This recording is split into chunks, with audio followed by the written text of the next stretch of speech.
From our Toronto studios, this is the Muslim News on Muslim Network TV. Assalamu alaikum, I'm Zahra Syed. Our top story for today. Vice President Kamala Harris made history in her passionate speech yesterday by acknowledging the plight of the Palestinian people and their right to self-determination. Speaking at the Democratic National Convention in Chicago as she accepted her party's nomination for president, Harris addressed various pressing issues facing the nation. However, her comments on Palestine garnered the loudest applause. Harris spoke emotionally about the devastating humanitarian crisis in Gaza, where Israel's 10-month war has killed over 40,000 Palestinians. Harris's speech covered broad national issues like economic inequality, healthcare, and reproductive rights. She emphasized unity and the need for a compassionate approach. Her critique of former President Donald Trump was pointed, warning of the consequences of his return to power. In closing, Harris called on Americans to unite for justice and freedom, reflecting a balanced vision for both domestic and foreign policy. Analysts say her remarks on Palestine suggest a significant shift in United States foreign policy, advocating for a just and lasting peace in the region. Thursday was the last day of the Democratic National Convention. President Biden and I are working to end this war such that Israel is secure, the hostages are released, the suffering in Gaza ends, and the Palestinian people can realize their right to dignity, security, freedom, and self-determination. The high-stakes negotiations between Egyptian and Israeli delegations in Cairo aimed at brokering a ceasefire and prisoner exchange with Hamas ended in deadlock, Israeli media reports. The Israeli Public Broadcasting Corporation reports the discussions achieved no progress. The talks followed a final bridging proposal presented by the United States on August 16th in Doha, Qatar. This proposal, aligned with principles endorsed by President Joe Biden, was intended to advance negotiations, but was rejected swiftly by the Palestine resistance group. Hamas argued the proposal catered to new conditions set by Israeli Prime Minister Benjamin Netanyahu. Despite extensive mediation efforts by the United States, Qatar, and Egypt aimed at facilitating a ceasefire, prisoner exchange, and humanitarian aid access to Gaza, progress has stalled. Netanyahu also denied speculations about deploying an international force along the Gaza-Egypt border. U.S. envoy Linda Thomas-Greenfield urged calm and expressed hope a ceasefire and prisoner release deal is within reach.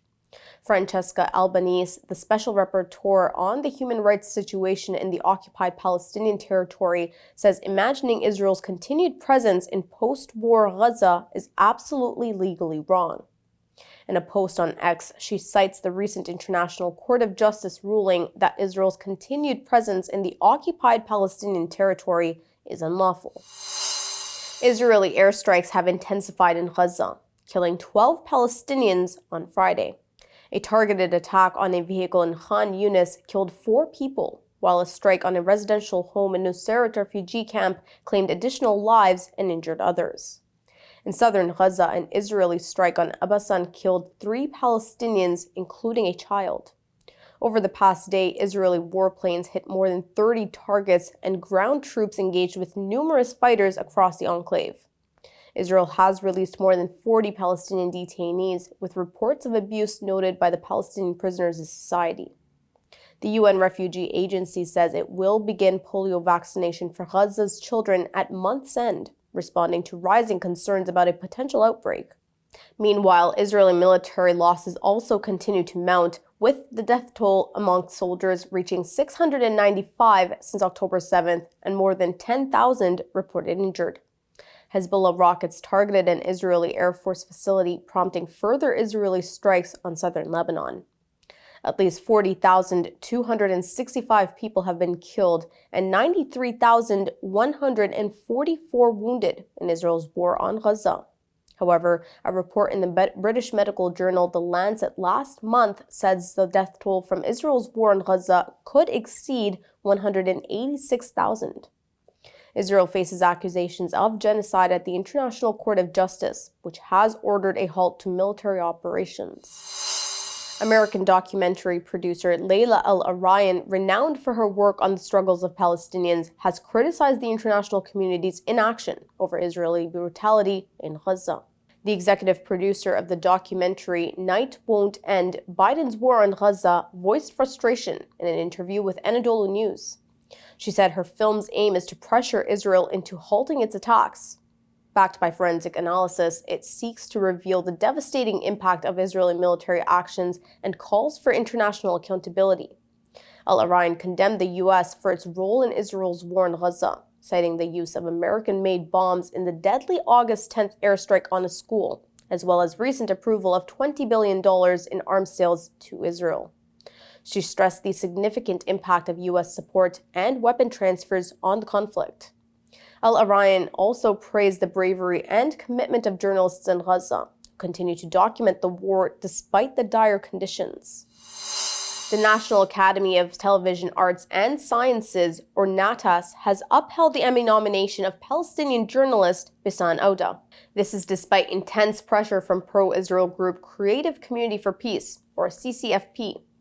Ouda, who is from Gaza, was nominated for her poignant documentary It's Bassam from Gaza and I'm Still Alive, which highlights life in Gaza amid Israeli attacks.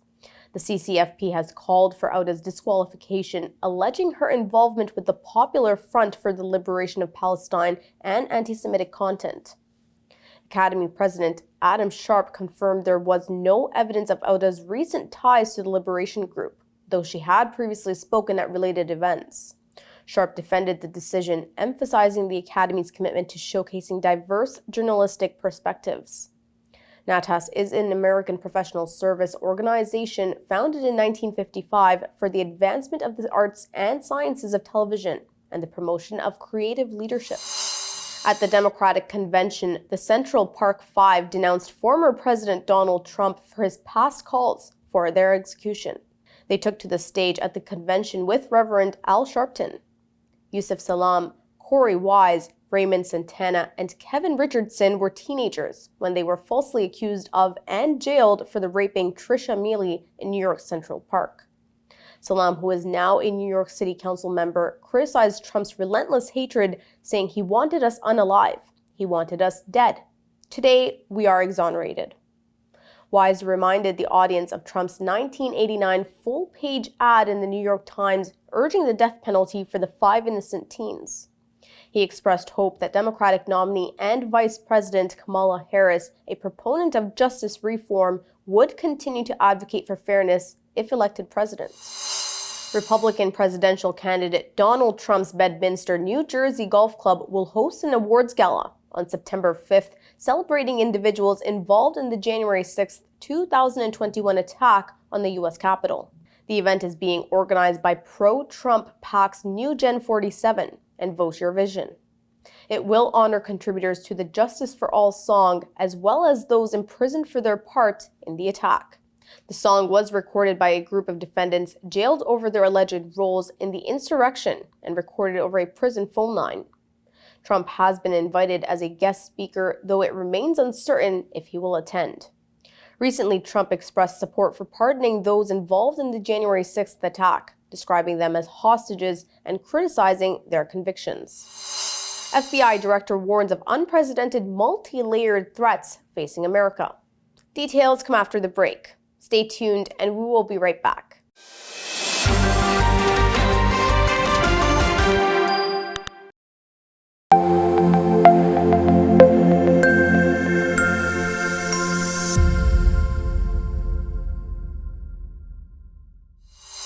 Welcome back. FBI Director Christopher Wray is highlighting the unprecedented array of threats facing the United States, including cybercrime, terrorism, and foreign interference. Speaking from Minneapolis, Wray expressed concern over the simultaneous rise in domestic and international terrorism, espionage, and election meddling. He stressed the importance of interagency and public-private partnerships to tackle these challenges. He also noted that law enforcement officers are being killed at alarming rates, including 4 in Minnesota this year alone.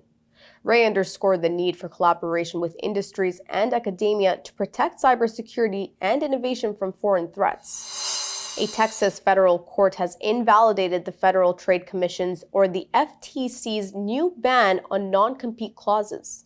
Judge Ada Brown ruled the FTC overstepped its authority and found the ban to be arbitrary and capricious.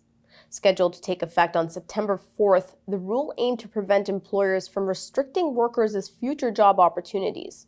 However, Brown determined the FTC's authority is limited to procedural regulations rather than sweeping rules, and the ban's broad approach lacked a rational connection to its goals. The ruling follows a similar block from a Florida court and contrasts with a recent Pennsylvania decision. The FTC had argued its mandate covered such regulations, but the court's decision poses a significant obstacle to its anti-competitive reforms. Pakistan's Supreme Court has removed contentious sections from a February ruling related to the Ahmadiyya community. The decision followed intense nationwide protests led by religious groups and the Council of Islamic Ideology. The court's revised judgment, delivered by Chief Justice Qazi Faiz Issa, addresses objections to the term preach used in the original verdict. The February ruling acquitted Mubarak Sani, an Ahmadiyya accused of violating the Quran, publishing law before it was enacted.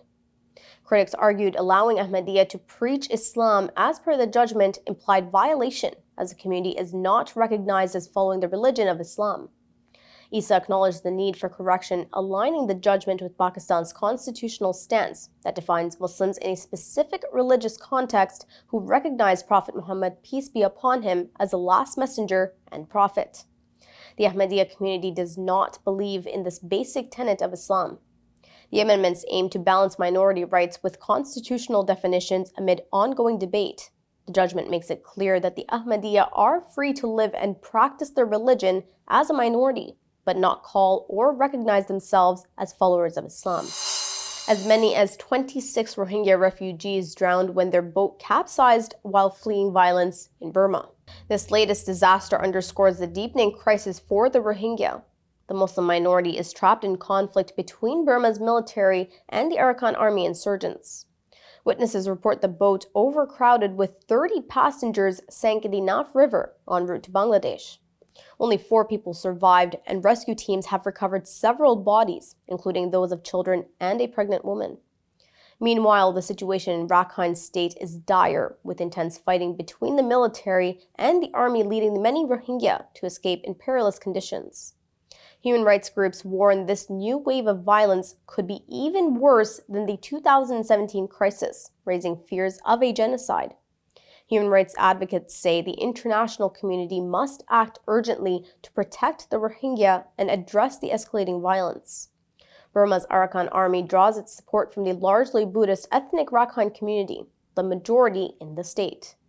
The rebels are fighting Burma's military for greater autonomy. Both the insurgent group and Burmese military have been accused of killing Rohingya. Manuka honey, known for its medicinal properties, is now making headlines for its effect on breast cancer cells. Research from the Los Angeles Johnson Comprehensive Cancer Center reveals this honey, derived from the Manuka tree in New Zealand and Australia, reduced tumor growth in mice by 84%. Unlike traditional treatments, Manuka honey did not harm normal cells or cause major side effects. The study, published in Nutrients, highlights Manuka honey's potential as a natural, less toxic alternative to chemotherapy, particularly for ER-positive breast cancer. Combining Manuka honey with the anti-estrogen drug tamoxifen further suppressed cancer cell growth and showed promise against triple-negative breast cancer. Experts say these findings underscore Manuka honey's potential to revolutionize cancer treatment. That's all from our Toronto studios. Thank you for tuning in. You can subscribe to our YouTube channel and hit the bell icon for the latest updates. Your support is needed more than ever to continue our mission of providing informative, educational, and inspiring content to Muslims in North America and around the world. Donate now by visiting muslimnetwork.tv/donate. For more content, keep watching Muslim Network TV or visit muslimnetwork.tv. Assalamu alaikum.